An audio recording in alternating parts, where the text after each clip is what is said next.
Kiedyś usłyszałem takie zdanie. Przygoda zaczyna się tam, gdzie twój plan się rozsypał. Na tej wyprawie sprawdziło się w 100%.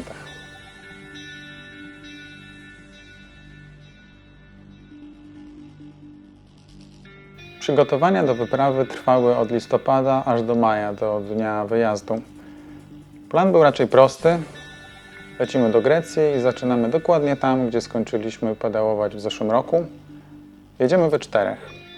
Na początku góry w Bułgarii, później spędzamy 2 dni w Turcji, dalej na północ, Morze Czarne i lotnisko w Burgas, w sumie 900 km. Oczywiście plan a rzeczywistość to 2 zupełnie różne rzeczy. I już w marcu wiadomo było, że Piotrek Jaskuła nie może z nami jechać z powodu kontuzji. Kolejna niespodzianka to ogłoszona druga tura wyborów prezydenckich, która wypada dokładnie w czasie naszej wyprawy. To oznacza, że jeśli chcemy oddać głos, to zamiast w górach musimy być w jakimś większym mieście. Kolejny cios to wiadomość o tym, że Piotrek Ciskowski nie jedzie. Musi zostać ze swoją rodziną i na tydzień przed wyjazdem zostało nas 2. W Salonikach wylądowaliśmy wieczorem i jedyne co zdążyliśmy zrobić to po prostu pójść spać. Pierwszy dzień to prowizoryczne śniadanie i najważniejsze, czyli skręcenie rowerów.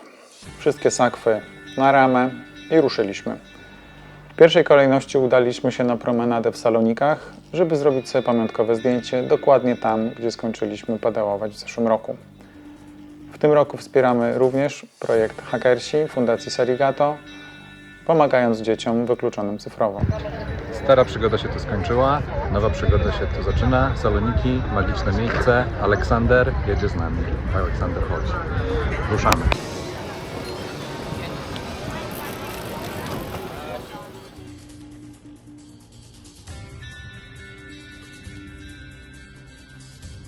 Już godzinę później byliśmy poza trasą. Małe zamieszanie z nawigacją. Paweł miał co innego, ja miałem co innego, a droga, którą próbowaliśmy wydostać się z miasta, okazała się być cały czas w budowie.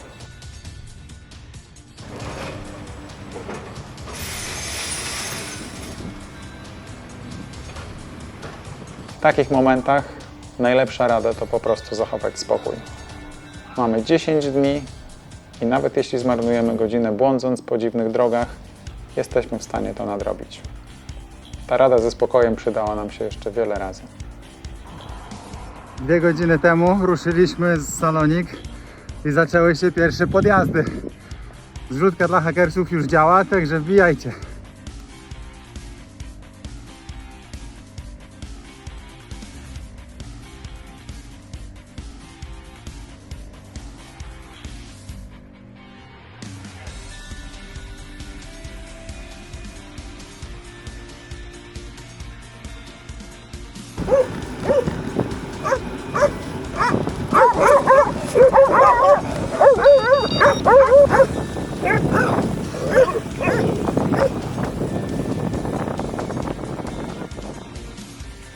Po pierwszych górkach trasa wiodła wzdłuż 2 pięknych jezior, a boczna asfaltowa droga pozwalała podziwiać widoki. Na wyprawie zwykle jest mało czasu, a jedną z ważniejszych zdolności jest umiejętność jedzenia w trakcie pedałowania. Wymaga to nie tylko dobrej równowagi, ale też żołądka, który potrafi trawić pokarmy w czasie posiłku. Dojechaliśmy. Zaraz pierwszy nocleg, znowu nad morzem. Wyśpimy się, a jutro dalej. Przez zamieszanie na starcie na nocleg dojechaliśmy prawie o zmroku. Drugi dzień, pobudka rano i od razu niespodzianka. Nie możemy znaleźć kamery Pawła. Przepadł nie tylko sprzęt, ale też wszystkie nagrania z pierwszego dnia, które były na karcie. Zaczęły się dyskusje, kiedy widzieliśmy ją ostatni raz. Kolacja. Wtedy była jeszcze na stole. Paweł wsiadł na rower i popędził sprawdzić, czy może ktoś w restauracji widział jego kamerę. Pół godziny później dostałem wiadomość.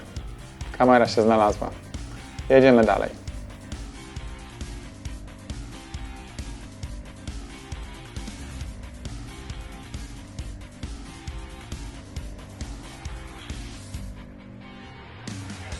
Drugi dzień wyprawy.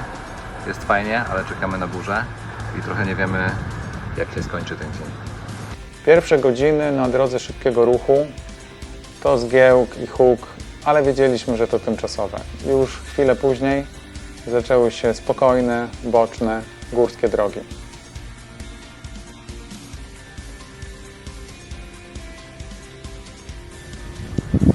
Tu jest i troszkę bardziej eklektycznie.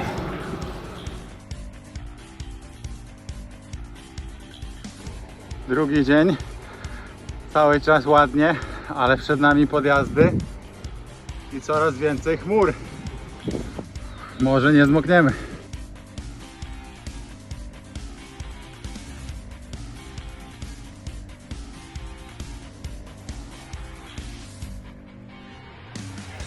Mniej samochodów oznacza też więcej psów. Psy dzikie albo psy pasterskie, różnej maści. Zwykle szczekają, ale wcale nie są takie groźne. Ale nie zawsze.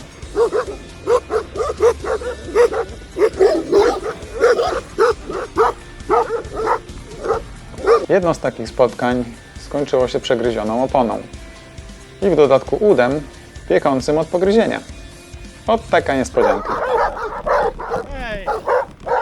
Hej! Hej! Cicho! Jadę! Jadę!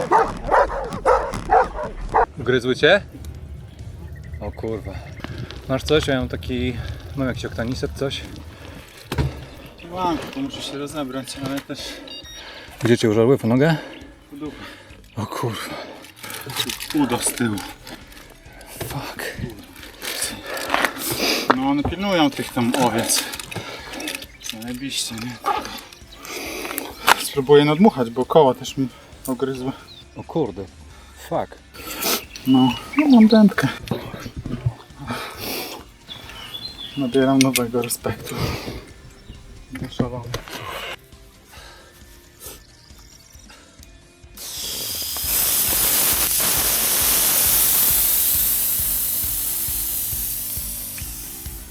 Opona rozcięta jak żyletką.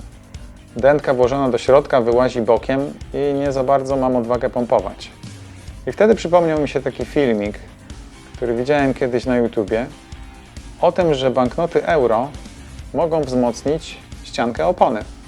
W odróżnieniu od wielu walut, euro jest plastikowe i wcale nie tak łatwo je przerwać.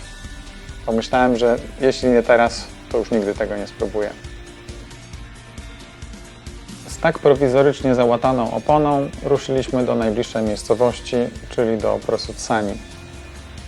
Tam w restauracji dostaliśmy namiary na nocleg, a Piotrek Ciskowski, który nie jechał z nami, ale cały czas trzymał rękę na pulsie, pilnował trasy i był z nami w kontakcie, znalazł przychodnię czynną całą dobę. Pojechałem tam oczyścić rany i dostałem szczepionkę przeciw tężcowi. W efekcie drugi dzień skończyliśmy szybciej niż planowaliśmy, a to oznaczało, że trzeciego dnia trzeba będzie gonić. Pomyślałem, że mamy wystarczająco zmartwień na jeden dzień i poszliśmy spać. Dzień trzeci zaczęliśmy od narady, bo szpital i miejscowość Drama były zupełnie nie po drodze. A jednak dobrze byłoby sprawdzić stan zdrowia, zanim pojedziemy w góry i znikniemy z radaru na kilka dni. Paweł zaproponował też słusznie, że dobrze byłoby odwiedzić sklep rowerowy, bo jeśli łata w oponie nie wytrzyma, to dobrze byłoby mieć jakiś zapas. No i okej, jedziemy 30 km nie w tą stronę i już po godzinie byliśmy pod szpitalem. Szybka wizyta na oddziale intensywnej terapii, znowu opatrywanie ran i ruszyliśmy dalej. Piotrek Ciskowski znalazł nam doskonały sklep rowerowy, a właściciel był bardzo pomocny. Kupiliśmy dętki, naboje CO2 i zapasową oponę. Pierwszy raz w życiu miałem dodatkową oponę na rowerze.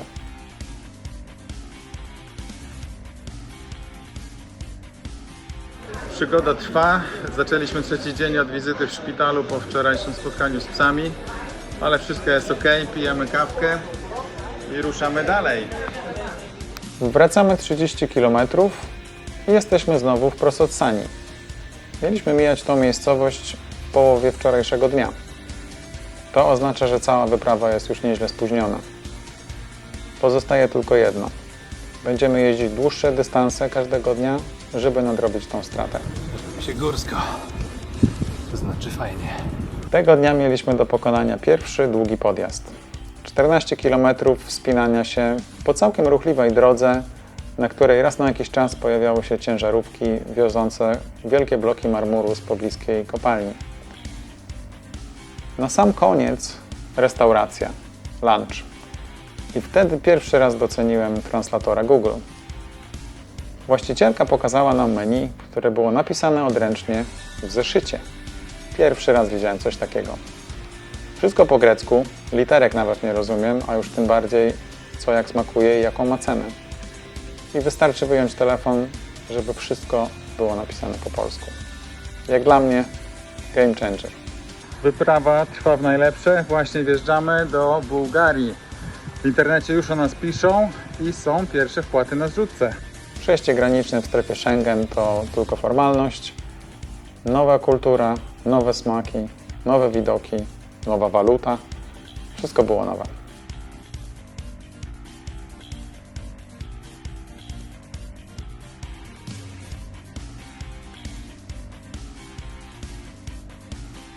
To był długi dzień i na nocleg znowu dojechaliśmy po zmroku.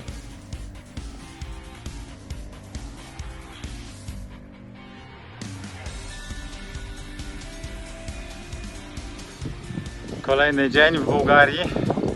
Coraz większe góry, coraz więcej podjazdów, ale zawsze na deser z górki. To, co zaskoczyło nas w górach Bułgarii, to poidełka. Nie wiem, czy to ma jakąś lepszą nazwę, ale to są takie malutkie altanki, w których płynie bieżąca woda źródlana.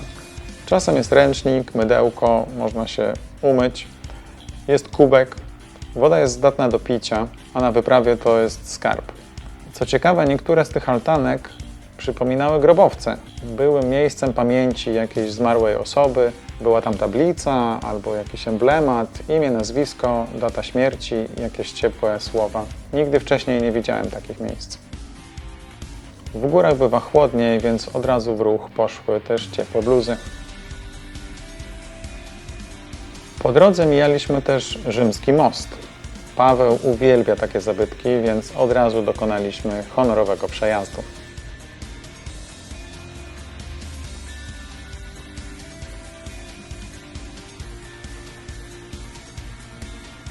W górach krajobraz zmienia się w ciągu kilku minut. Przed chwilą mijaliśmy zielone pastwiska, a już za zakrętem jedziemy wśród gołych skał wzdłuż rwącego potoku. No tu by się Ciskowi podobało, no. Tej wyprawy nie byłoby, gdyby nie Piotrek Ciskowski. To on jest autorem całej trasy, to on sprawdzał wszystko przed wyjazdem i to, że nie mógł być z nami osobiście, w żaden sposób nie przeszkadzało mu, żeby być z nami w kontakcie.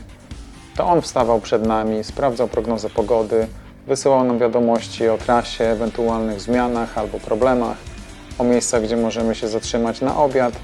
Wieczorem zdzwanialiśmy się prawie codziennie, żeby omówić plan, strategię na nasze spóźnienie i na to, co możemy zrobić, żeby nadgonić następnego dnia. Bez wsparcia Piotra ta wyprawa nie byłaby taka sama.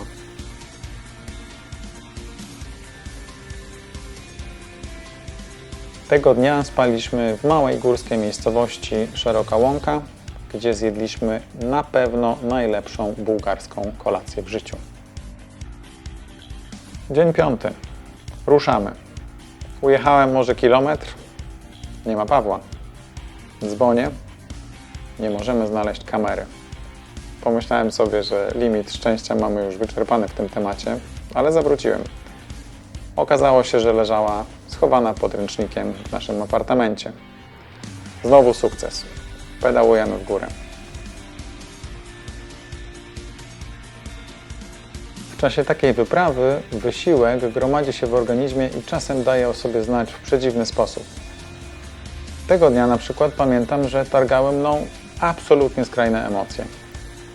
Od dramatu, że wyprawa jest spóźniona, że znowu musimy gonić, że jest cały czas pod górkę, że jest za ciepło, że jest za zimno, że znowu gonią nas psy, do maksymalnej euforii, bo na przykład dostałem SMS-a, że naszą wyprawę opisał magazyn Bikeboard, który czytałem od dziecka i sam uśmiechałem się do siebie przez godzinę. W takich momentach nieoceniona była obecność Pawła, który słuchał tych wszystkich moich żali i wynurzeń i cierpliwie pedałował dalej, kiwał głową i jechał obok mnie. Piotrek, to najwyższy punkt trasy. Co czujesz? Jestem zachwycony. Wyżej już nie będzie, a to co przed nami przeraża mnie tak samo jak to co przejechaliśmy do tej pory. Dzięki za wsparcie, kochani. Super wiadomości przychodzą do nas, gazety piszą. Jedźmy, zróbmy to.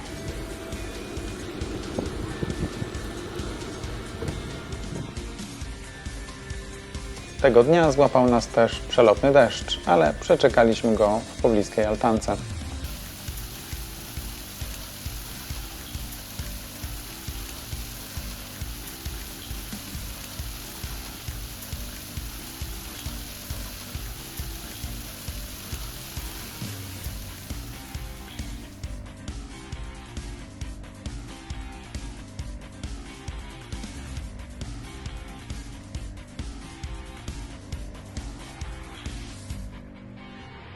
Wieczorem przejeżdżaliśmy koło góry w kształcie krokodyla, która, jeśli wierzyć legendom, była kiedyś miejscem kultu i obrzędów religijnych. Szóstego dnia największą atrakcją okazały się żółwie. Nie miałem pojęcia, że w Bułgarii żółwie chodzą sobie po ulicach i można je spotkać na co drugim zakręcie.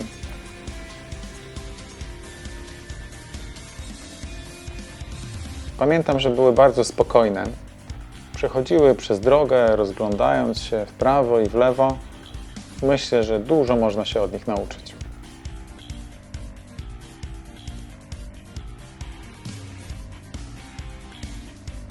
Jak zwykle w górach kilka razy uciekaliśmy przed psami, ale też były piękne widoki. Pamiętam też bardzo dużo rdzy. I to chyba jeden z takich obrazków, który na zawsze zostanie mi w pamięci powiązany z Bułgarią. Dobra, już jedźmy już. Kończymy tę zabawę. Ile można w te widoki?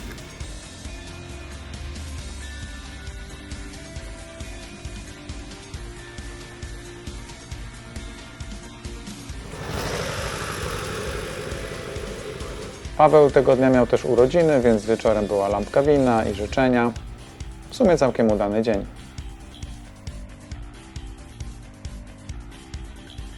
Jedziemy dalej. Dzień 7.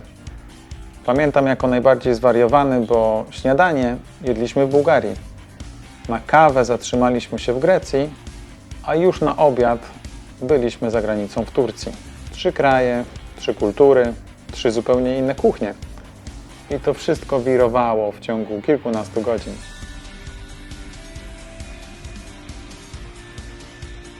20 km za przejściem granicznym jest miejscowość Edirne z przepięknym meczetem, jedną z większych atrakcji w okolicy.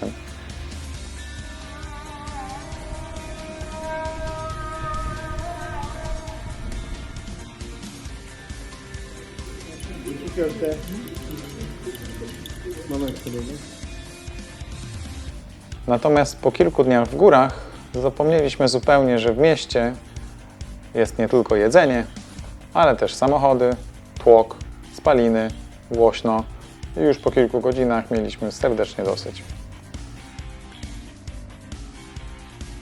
Turcja zaskoczyła nas długimi, prostymi drogami.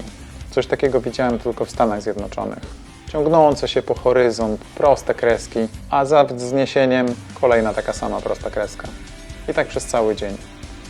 Tego dnia też bardzo mocno wiało, więc pedałowaliśmy dużo wolniej niż chcieliśmy. Jest prosta zasada, z naturą nie wygrasz.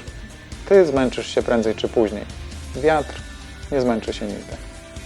Plan był taki, żeby nadrobić stratę i pedałować znowu do późnego wieczora. Ale w prognozie pogody na wieczór była burza. I tak utknęliśmy w połowie drogi w miejscowości Suloglu. Zatrzymaliśmy się na obiad i pamiętam, że to był naprawdę przepyszny, faszerowany bakłażan. Natomiast zwykle jest to punkt startu, żeby zapytać o nocleg. Zwykle to działa. W restauracji zagadujesz przypadkowych ludzi, oni mają jakiś telefon, ktoś kogoś zna, zadzwoni gdzieś i później już wiesz, gdzie śpisz. Tym razem to nie zadziałało. Po angielsku nikt nie mówił. Ja dość rozpaczliwie pokazywałem wszystkim wiadomość na telefonie przetłumaczoną na język turecki, że jesteśmy podróżnikami, że jesteśmy zmęczeni, szukamy noclegu, mamy swoje śpiwory, może być na podłodze, cokolwiek. I wcale nie było tak prosto. Chodziliśmy od sklepu do sklepu, pokazywałem tą wiadomość i wszyscy rozkładali ręce, że tutaj hoteli nie znajdziesz. Możecie wracać do Edirne albo pedałować dalej prosto w tą burzę. Dopiero na rynku jeden z kelnerów zobaczył naszą wiadomość, krzyknął coś, pobiegł, wrócił za 3 minuty i zaprosił nas do restauracji, gdzie zaoferował nocleg na podłodze w restauracji.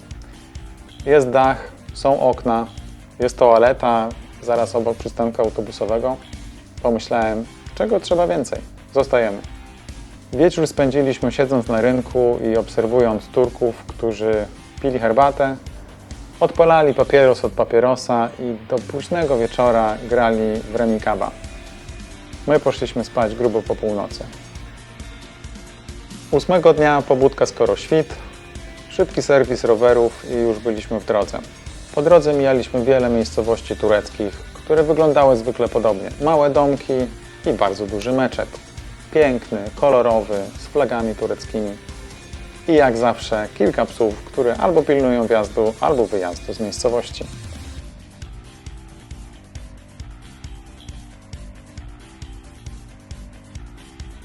W górach nie pamiętam, który raz znowu uciekaliśmy przed psami. I wtedy w głowie pojawiła mi się taka myśl, że ja już tego mam wszystkiego dosyć. Że nie tylko jestem zmęczony fizycznie, ale też mam dosyć tego napięcia, mam dosyć tego uciekania, mam dosyć tych myśli, że za zakrętem znowu będzie czekał na mnie jakiś pies. Że ja już chcę być w mieście, chcę, żeby znowu było głośno, żeby były te spaliny, żeby byli ludzie i żeby nikt na mnie nie szczekał. To ciekawe, że w czasie wyprawy w głowie pojawiają się takie myśli i właściwie nie wiadomo, co z tym zrobić. Trzeba pedałować dalej. Natomiast czasem jest to walka z samym sobą. Na obiad zatrzymaliśmy się na ostatnią zupę w Turcji, przepyszną, a dalej już przejście graniczne i z powrotem wjazd do Bułgarii. Wieczorem dojechaliśmy do miejscowości Małkotarnowo, gdzie zostaliśmy na noc.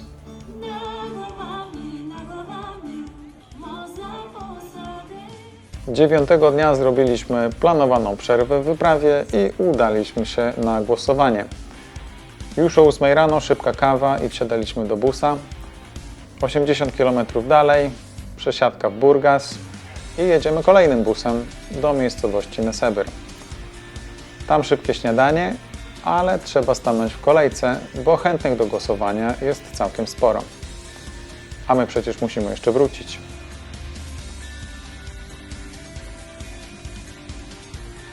Zagłosowane, obowiązek obywatelski spełniony, dużo naszych tutaj. Samo głosowanie poszło w miarę gładko, ale okazało się, że Nesebyr to też miasto wpisane na Światową Listę Dziedzictwa UNESCO. Piękne stare budowle, bardzo fajnie odrestaurowane, szybkie piwo i wsiadamy do busa. 100 km dalej, już o 18 wieczorem, jesteśmy znowu w Małkotarnowie. Jedyny plus to, że nogi trochę odpoczęły, a pewnie siedzenie też cieszyło się, że nie musieliśmy spędzać dnia na siodełku. Dzień 10. Wstajemy rano. Plan to dojechać nad Morze Czarne. Wybieramy boczne drogi i w efekcie niektóre zjazdy to bardziej slalom między dziurami. Ale przynajmniej nie ma samochodów. Czuć było, że wyprawa dobiega końca i humory od razu nam się poprawiły. Zniknęła presja czasu, do lotniska w Burgas było coraz bliżej, a przecież samolot odlatuje dopiero za 2 dni. Kolejny cel zrealizowany. Dojechaliśmy do Morza Czarnego. Czas na kawę. Nad morzem pojawiła się też morska bryza, którą tak bardzo lubimy z Gdańska, a która bardzo pomaga pedałować w gorący dzień. Wieczór spędziliśmy w Sozopolu, który okazał się kolejnym bardzo ładnie położonym miasteczkiem. W czasie wyprawy dostawaliśmy też mnóstwo wiadomości, maili, pisały o nas gazety. To było bardzo motywujące. Zupełnie inaczej pedałuje się, kiedy wiesz, że ktoś patrzy na tą kropeczkę, która przesuwa się na mapie. Kiedy dostajesz wiadomość, nie poddawajcie się chłopaki, wiem, że jest dzisiaj zimno, jedźcie dalej. To bardzo motywujące. Dzień 11 to już tylko meta w Burgas.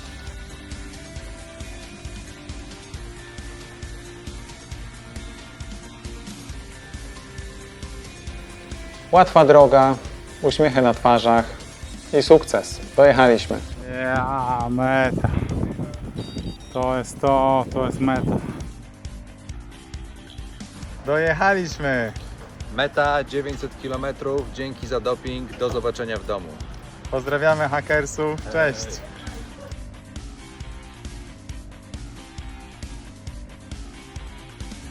Po drodze nie odmówiliśmy sobie kąpieli w Morzu Czarnym.